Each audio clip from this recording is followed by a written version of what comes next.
नासे रोग हरे सब पीरा, जपत निरंतर हनुमत बीरा। तुलसीदास जी लिखते हैं हनुमान जी रोग का नाश करते हैं, पीड़ा को हरते हैं। नासे रोग, रोग का नाश करते हैं। हरे सब पीड़ा, पीड़ा को हर लेते हैं। तो किसी ने तुलसीदास जी से पूछा आपने दो शब्द क्यों लिखे, क्या पीड़ा और रोग अलग अलग होते हैं? हाँ, तो पीड़ा और रोग अलग अलग होते हैं। देखो, रोग शरीर का मामला है, पीड़ा मन का मामला। कभी कभी रोग चला जाता है, पीड़ा रह जाती। और जिसके जीवन में रोग और पीड़ा का मिश्रण हो जाए, उसके जीवन में एक नई बीमारी आती है। उस बीमारी को बातचीत में उदासी, शुद्ध हिंदी में अवसाद और अंग्रेजी में डिप्रेशन कहते हैं। एक से एक बीमारियां घुस गई हैं आजकल। तो एक बीमारी चली है आजकल, आप पता नहीं, आप में से तो किसी को नहीं होगी, पर आजकल एक बीमारी चली। किसी से पूछो भाई तुम्हारी क्या प्रॉब्लम चल रही है, तो वो कहते हैं पता नहीं, मुझ कुछ अच्छा नहीं लग रहा। अब ये नई बीमारी आई, पता नहीं कुछ अच्छा नहीं लग रहा। अरे तो भाई क्या अच्छा नहीं लग रहा? पता नहीं, बस कुछ अच्छा नहीं लग रहा। अरे तो क्या दिक्कत है? पता नहीं। अच्छा, कई लोग तो पता नहीं कुछ अच्छा नहीं लग रहा बीमारी लेके डॉक्टर के पास जाते, तो वो डॉक्टर पूछता है क्या हो रहा है आपको, क्या तकलीफ है? बोलते पता नहीं डॉक्टर साहब, कुछ अच्छा नहीं लग रहा। और वो बेचारा 10 साल डॉक्टरी पढ़ा, इस बीमारी को किसी किताब में नहीं। 4-5 बार आप डॉक्टर के पास जाके बोले पता नहीं कुछ अच्छा नहीं लग रहा है, तो छठी बार डॉक्टर बोलता भैया तुम तो अगली बार मत आना, क्योंकि तुम्हारे जाने के बाद मुझे ही पता नहीं कुछ। वो डॉक्टर ही बीमार हो जाता। नासे रोग हरे सब पीरा, जपत निरंतर हनुमत पीरा। संकट से हनुमान छुड़ावे, मन क्रम वचन ध्यान जो लावे।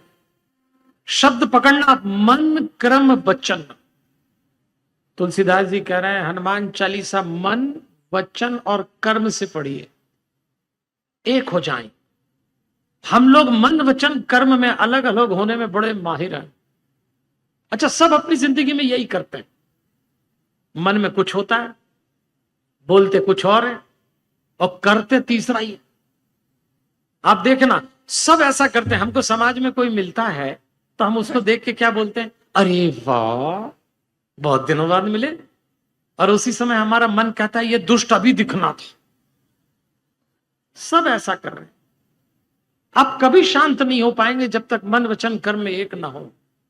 इसलिए कहा संकट कटे मिटे सब पीरा जो सुमरे। तो मेरा आपसे जो अनुरोध है देवियों और सज्जनों, ये निरंतर शब्दों को पकड़ना, जपत निरंतर हनुमत बीरा, संकट से हनुमान छुड़ावे, मन का वचन ध्यान जो लावे। सब पर राम तपस्वी राजा, तिनके काज सकल तुम साजा।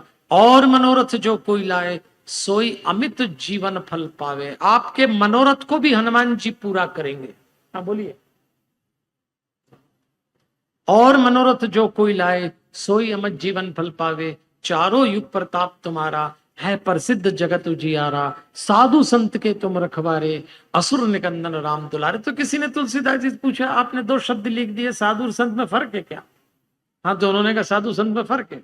तो क्या फर्क है? तुलसीदास जी ने फर्क बताया। साधु आरंभ है, संत अंत है। साधु चलना है, संत पहुंचना है। साधु बाहर का मामला है, संत भीतर का मामला है। साधु हर कोई हो सकता है, संत कोई कोई होता है। साधु सारी दुनिया में पाए जाते हैं, संत भारत में पाए जाते हैं। साधु वो जो परमात्मा को चाहे और संत वो जिसे परमात्मा चाहे। ये साधु संत का फर्क है। साधु संत के तुम रखवारे, असुर निकंदन राम दुलारे। अष्ट सिद्धि नवनिधि के दाता, अस्वर दीन जानकी माता। 8 सिद्धि और नवनिधि हनुमान जी देते हैं। 8 सिद्धि होती ना, अणिमा महिमा गरिमा लगिमा प्राप्ति पराक्रम वशित और ईशत्व।